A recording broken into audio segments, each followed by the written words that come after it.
So ఈరోజు market చూసుకుంటే అయితే మార్నింగ్ గ్యాప్ డౌన్తో స్టార్ట్ అయిన మార్కెట్, అంటే గ్లోబల్ క్యూస్ కొంచెం అనుకూలంగా లేవని చెప్పాలి. ముఖ్యంగా వెనిజులాకు సంబంధించిన అంటే ప్రధానికి సంబంధించిన అరెస్టు తర్వాత వాతావరణం కొంచెం చేంజ్ అయిపోయింది. అన్సర్టనిటీస్ అయితే కొంచెం మెల్లగా పెరుగుతున్నాయని అయితే ప్రజెంట్ గ్లోబల్ మార్కెట్కి వస్తే అర్థమైందని చెప్పాలి. ఓవరాల్గా మార్కెట్లు అయితే గ్యాప్ డౌన్తో స్టార్ట్ అయినాయి. కొంచెం వాలిటాలిటీ అయితే మార్కెట్లో బాగా కనిపించింది. ప్రజెంట్ నిఫ్టీ చూసుకుంటే 80 పాయింట్లు మైనస్లో ఉంది. 26,098 ధర ప్రజెంట్ ట్రేడ్ అవుతుంది. సెన్సెక్స్ చూసుకుంటే 279 పాయింట్లు మైనస్లో ఉంది. 84,784 ధర క్లోజ్ అవుతుంది. అండ్ బ్యాంక్ నిఫ్టీ చూసుకుంటే 235 పాయింట్లు మైనస్లో ఉంది. ఇంచుమించు 59,881 ధర బ్యాంక్ నిఫ్టీ ట్రేడ్ అవ్వడం జరుగుతుంది. బ్యాంక్ నిఫ్టీలో అయితే బాగా వాలిటాలిటీ అయితే మనం అబ్జర్వ్ చేయొచ్చు. తర్వాత సెన్సెక్స్లో కూడా అన్ని కంపెనీలు మ్యాక్సిమం కొంచెం వాలిటాలిటీ బాగా అనిపించింది. మిడ్ అండ్ స్మాల్ క్యాప్లు మాత్రం కొంచెం అంటే ఒక 0.34% అలా పాజిటివ్నే కొనసాగుతున్నాయి.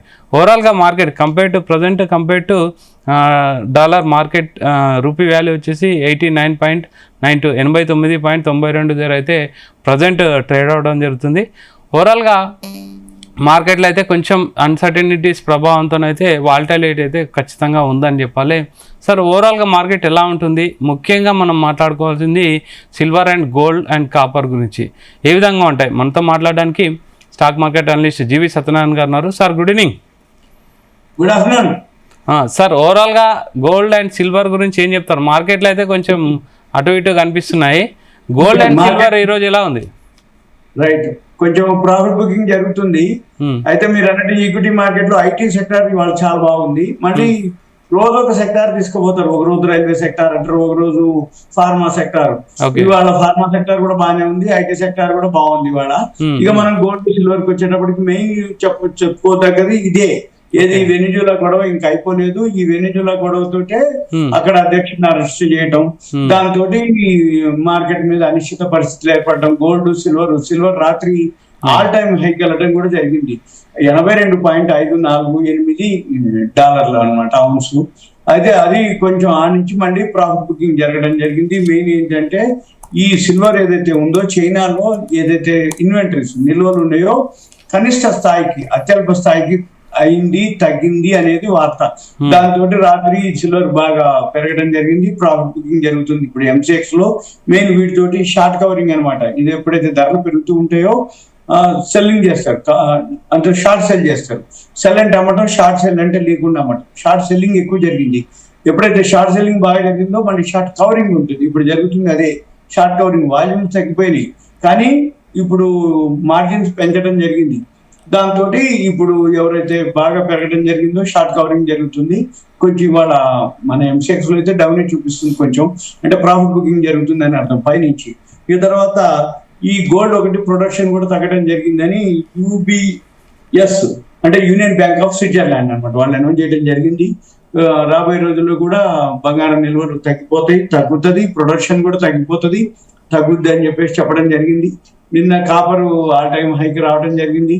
ఎప్పుడైతే ఈ కాపరు అంటే నిన్న లెడ్ ఆల్ టైమ్ హైక్ పోయింది, కాపర్ ఆల్ టైమ్ హైక్ పోయింది, సిల్వర్ ఆల్ టైమ్ హైక్ పోయింది, గోల్డ్ కొంచెం అక్కడక్కడే ఉంది, ఇంకా ఆల్ టైమ్ హైక్ కొంచెం దగ్గరలో ఉంది. ఏది ఎంసెక్స్ లో ఇంటర్నేషనల్ మార్కెట్ లో. అందుకని ఇక మనం ఇక డైలీ ఎన్నిసార్లు అన్నా ఏం చెప్పినా ఈ వెనిజులా క్లియర్ అయ్యాలి. మళ్ళీ ఈ వెనిజులా కాకుండా ఇప్పుడు ట్రంప్ ఏమంటుండు, మెక్సికో, క్యూబా, కొలంబియా వాటి మీద కూడా అని అంటుండు. అందుకని ఎక్కడైతే ఇవన్నీ అయితాయా కావా ఎప్పుడు అనేది రోజులు చూడాల్సిందే, మనం వెయిట్ చేయాల్సిందే. కాకపోతే ఏంటంటే జనరల్ గా జరిగే దానిలో ఏంటిదంటే ఎక్కడో ఒక దగ్గర ఈ అనిశ్చిత పరిస్థితులు మామూలు సగమనిగే దాకా 2026లో కూడా గోల్డ్, సిల్వర్, కాపర్ ఈ కమోడిటీస్ ఏవైతే ఉన్నాయో జింక్ అనుకోండి, లెడ్ అనుకోండి, అల్యూమినియం అనుకోండి, కాపర్ అనుకోండి, ఇవన్నీ కూడా పాజిటివ్ లోనే ట్రేడ్ అవుతున్నాయి. ఆల్రెడీ అన్ని ఎప్పటికప్పుడు హైలోనే వెళ్తున్నాయి. ఇక చికాగో మర్కంటైల్ ఎక్స్చేంజ్ మెయిన్ అనమాట. అక్కడ మనకి ఎంసెక్స్ ఎట్లా అక్కడ వాళ్ళు కూడా మార్జిన్ పెంచటం. ఈ న్యూస్ ఎప్పుడైతే అంటే జనరల్ గా ఏం జరుగుద్ది అంటే మనకి మార్నింగ్ 9 నుంచి నైట్ 11:55 వరకు, కానీ అమెరికా మార్కెట్లు ఈవినింగ్ స్టార్ట్ అవుతాయి. మనకి న్యూస్ వచ్చేటప్పటికి మన మార్కెట్లు క్లోజ్ అవుతాయి. మళ్ళీ తెల్లవారుజామున 2:30 దాకా అమెరికా మార్కెట్లు నడుస్తాయి, అంటే ఇంటర్నేషనల్ మార్కెట్, కమోడిటీస్ మార్కెట్. మళ్ళీ తెల్లవారుజామున 4:30కే ఓపెన్ అవుతాయి. ఈ 4:30 నుంచి 9 వరకు మన మార్కెట్లో నైట్ 11:50 క్లోజ్ అయిపోయింది. ఈ 11:50 నుంచి 9 మధ్యలో చాలా జరిగిపోతుంది. అప్పటికే మన వాళ్ళు ఎంటర్ అవ్వాలన్నా, ఎగ్జిట్ అవ్వాలన్నా, ఏదైనా పొజిషన్ స్క్వేర్ ఆఫ్ చేయాలన్నా కూడా ఛాయిస్ ఉండదు.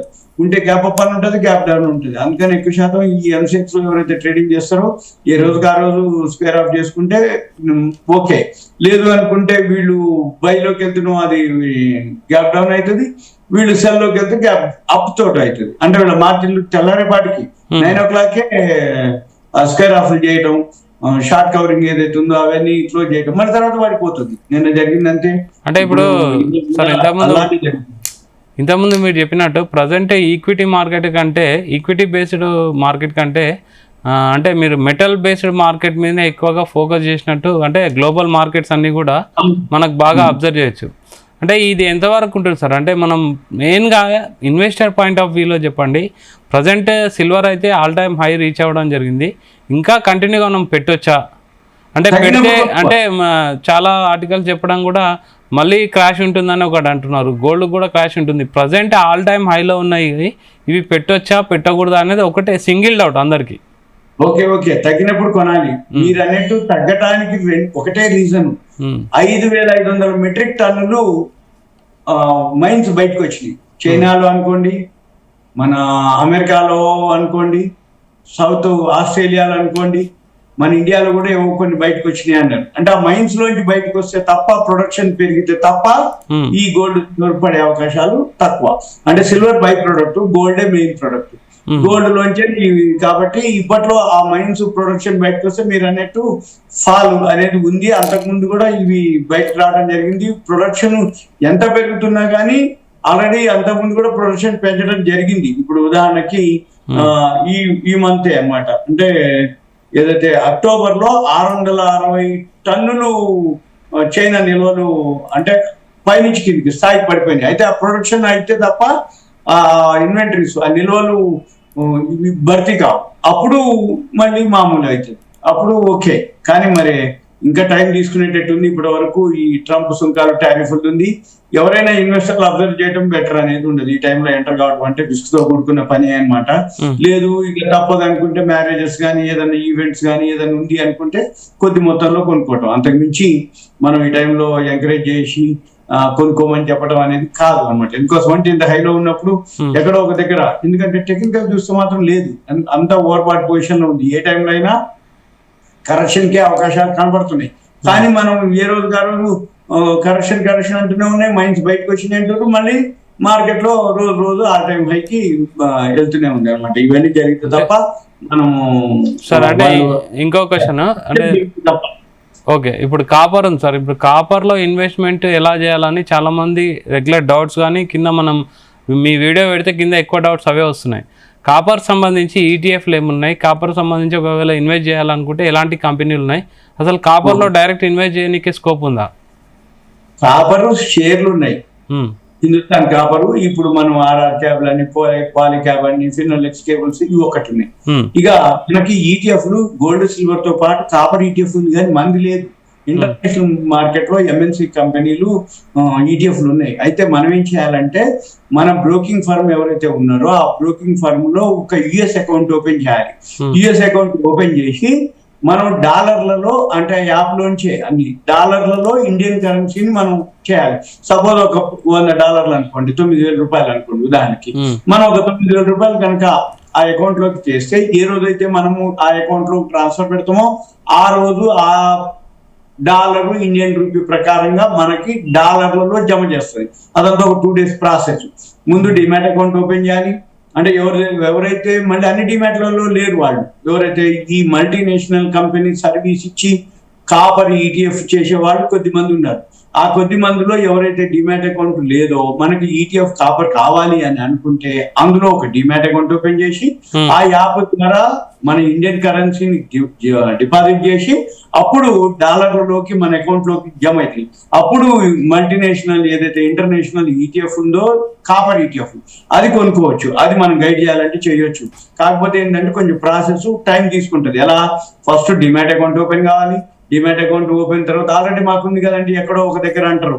ఆ అకౌంట్ ఉంటే వాళ్ళు కనుక సర్వీస్ ఇచ్చే ఇంటర్నేషనల్ అకౌంట్ లో అందులోంచే ఫండ్స్ ట్రాన్స్ఫర్ పెట్టుకొని ఆ ETF ని కొనుక్కోవటం ఒక పద్ధతి. లేదు అనుకుంటే మనల్ని అడిగితే మన దగ్గర ఉన్న దాంట్లో మా దగ్గర ఉన్నది అది మల్టీనేషనల్ కంపెనీ ETF మా దగ్గర ఓపెన్ చేయాలి. ఓపెన్ చేసే యాప్ ఉంటుంది. యాప్ లో మనం ఫండ్స్ ట్రాన్స్ఫర్ పెట్టాలి. ఇండియన్ కరెన్సీ ట్రాన్స్ఫర్ చేస్తే అప్పుడు మన డాలర్స్ వస్తాయి. డాలర్స్ వచ్చినాక అప్పుడు ఆ టైంలోది మనం అక్కడ కొనాలి. ఏది కాపర్ ETF. అది కూడా టెక్నికల్ గా చూసుకొని ఎప్పుడైతే బాటమ్ అంటే టాప్ బాటమ్ రెండు ఉంటుంది. సపోర్ట్ రెసిస్టెన్స్ అంటాం.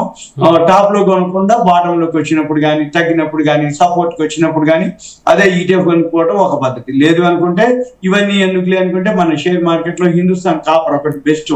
అది తగ్గినప్పుడల్లా కొనుక్కుంటూ పోతుండాలి. ఇంకా పెరుగుతుంది కదా అనుకుంటే నువ్వు అంటే ఎవరైతే తప్పదు ఇక ఎప్పుడు తగ్గుద్దో ఏమో అనుకుంటే కొద్ది మొత్తంలో అయినా కొనుక్కుంటూ పోతుండాలి. ఎందుకంటే పెరిగినా కొంటూ ఉంటే ఏమైందంటే తగినప్పుడు తక్కువలో దొరుకుతాయి మనకి, పెరిగినప్పుడు ఏమైతుంది మన దగ్గర ఉన్నాయి పెరిగినట్టు అయితే. అందుకని ఎప్పుడు కూడా యావరేజ్ కొనుక్కుంటూ ఉండాలి. ఒక డేస్ పెట్టుకోవాలి. ఇప్పుడు కాపర్ కొనుక్కోవాలి, హిందుస్థాన్ కాపర్ సింపుల్ గా అనుకోండి ఈక్విటీలో కొనుక్కోవచ్చు. అది వారం 15 రోజుల 4 రోజుల ఏదో ఒక రోజు పెట్టుకోవాలి, ఏదో ఒక వారం పెట్టుకోవాలి. అప్పుడు కొంత కాపర్ కొంటుండాలి. అది షేర్ మాదిరి షేరే కొనుక్కోవాలి. ఇక లేదు అనుకుంటే ఇవి RR క్యాబ్లు, ఫినోలెక్స్ కేబుల్స్, పాలి క్యాబ్ ఏవైతే KEC ఉన్నాయో అవి హోంవర్క్ చేయాలి మళ్ళీ.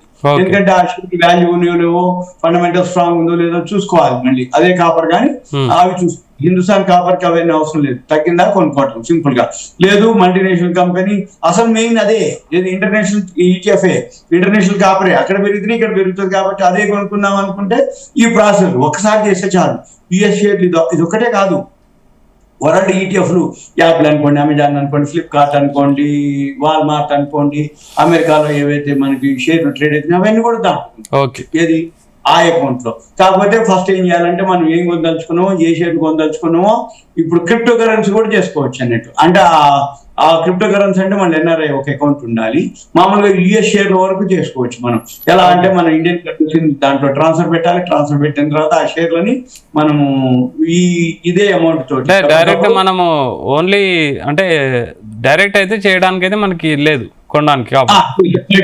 కరెక్ట్ డైరెక్ట్ మనం చేయడానికి. ఒకవేళ మనకి NRI ఎవరైనా ఉంటే వాళ్ళ అకౌంట్ ఓపెన్ చేసి యూజర్ ఐడి పాస్వర్డ్ వాళ్ళ ద్వారా చేసుకోవడం, మనం వాళ్ళకి ఫండ్స్ ని ట్రాన్స్ఫర్ పెట్టడం అట్లా చేయొచ్చు ఒక పద్ధతి. ఇక మన ద్వారా అంటే ఇదే NRI అకౌంట్ ఉంటుంది కాబట్టి మనం ఎంతసేపటికి ఒక యాప్ ఉంటుంది. మనం రూపాయలు దాంట్లో జమ చేసి డాలర్లు 1 or 2 days తర్వాత మళ్ళీ ఆ డాలర్స్ తోటి కొనుక్కోవచ్చు. Okay sir, thank you very much. So ఇది ఇవాళ market updates. Keep watching Zee Telugu news.